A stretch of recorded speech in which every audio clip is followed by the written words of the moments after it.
কেলে আমাৰ ইয়াত এটা মানে টেক্সৰ ৰচিদ লৈ এটা কেলেংকাৰী হৈছে।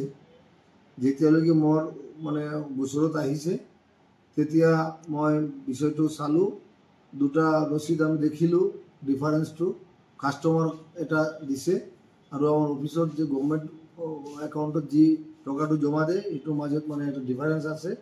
সেইকাৰণে আমি এই কাগজখিনি লৈ পেলাই ডিফাৰেঞ্চ দেখি তাৰপিছত আমি এটা FIR কৰিছোঁ। দুইজনৰ নামত আমি FIR কৰিছোঁ। নাম এজনৰ নাম হ'ল ৰাহুল চক্ৰৱৰ্তী আৰু এজন হ'ল অৰিন্দম দাস উৰ্ফে মুন্না।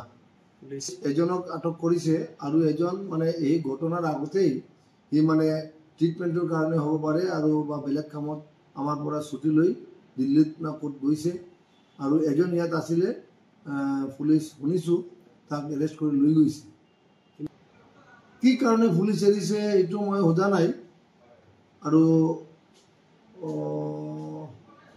মই অলপ সন্ধিয়া যদি এৰি দিয়ে তেতিয়া তথাপি মই এটা মানে নটিচ বিচাৰিম তেখেতৰ পৰা যে কি কাৰণে আসামিক আপুনি এৰি দিলে, কোন গ্ৰাউণ্ডত এৰিলে সেইটো মই জানিবলৈ বিচাৰিম তেখেতৰ পিছত। নহ'লে মই SPৰ লগত লগ কৰিম বোলে আসামিটো কেনেকুৱা চাৰা পালে।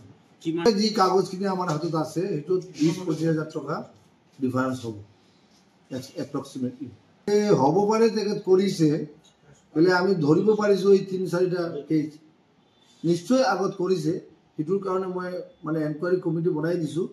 এনকুৱাৰী কমিটি ফিল্ডত কাম কৰি আছে, ঘৰত ঘৰত গৈ আছে।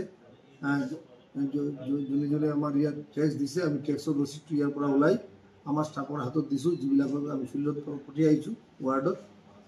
সেইটো কালেকশ্যন কৰি কি ডিফাৰেঞ্চ হয় আনি আমাৰ তাতে ডিপজিট কৰিব।